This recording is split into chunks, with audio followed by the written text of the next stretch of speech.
akati senga kulanama yabadde ne jumba ne bagaba sente mpitirivu ne bagaba sente ni mama senga kulanama nga yazengo omukoowu yazengo omukoowu makeup simulabyeko senga kulanama bajiwe namwogera ke bajagamba ndi timu olenga kansirike okay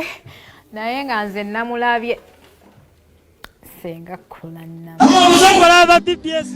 bana ya balabi ba BBS telefina muli mutya mwebale kuwagira bafesa abasajja kabaka wa Buganda wangaala mwebale kukikuba mwebale kutwagala ebbanga ddene nga tukuludde okulaba mbivu yewaawo ebivulu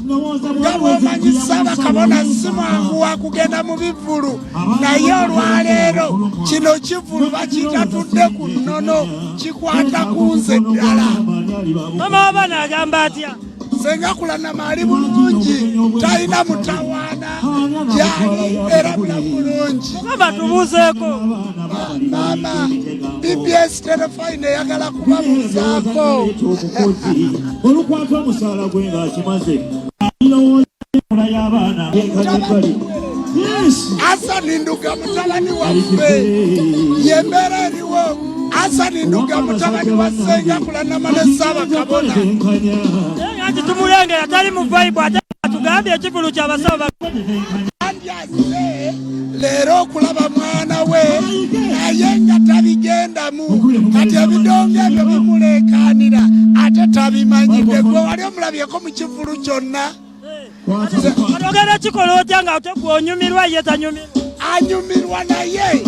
ayagala kulinda kulaba mwana we nga tusiibula yes tubalaba muzana abantu banywa muwenge ku meeza mwe muleese ebigundi y'amazzi tunywa amazzi situnywa mwenge titunywa soda tunywa mazzi kiki ekiri mu cupa eno mazzi ge gali mu cupa waliwo agambye mbu tebalina sente za muwenge kyova abanywa mazzi ekyo si ekyakyogedde aba yeetaaga kusekerera ate nze bwe mbasiinaani aba alina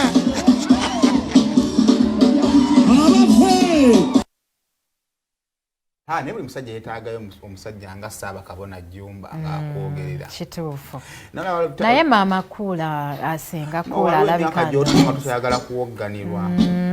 yabadde akima kimu ate nekibaka bamutuzza kumpi n'omuzindaalo nga gumuleekaanira okufa guyina engeri omuzindaalo